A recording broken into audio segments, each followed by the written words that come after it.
I'm Dick Cantwell, co-founder and head brewer of Elysian Brewing Company in Seattle. We have 3 pubs and a production brewery, and we're talking about the Brewers Association Guide to Starting Your Own Brewery. I think it's important to mention a few of the ways this edition differs from the previous one.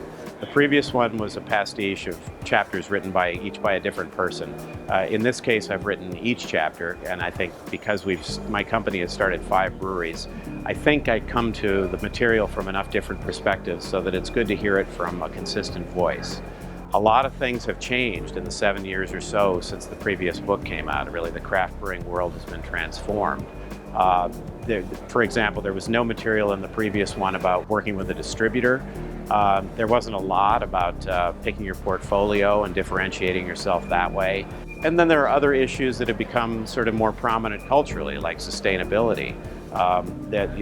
Laws have changed and laws going to be changing, and I think it's just generally in the wind that people are paying closer attention to impact. As a companion piece to just the general statement about what a business plan is, I presented our original business plan and then stepped in periodically and analyzed and criticized what was good and what was bad about that. And I hope it's useful for people to see something that worked as a tool for raising money and worked as a document to build a business that has now been going on for 17 years. I think once you get going, you have to maintain as much flexibility as you can, because we're seeing breweries all around us expanding and trying new things. And the more doors you leave open as you're putting your plan together, the better for the future. You really have to figure out some way to set yourself apart from everybody else, because there's a new brewery opening every day.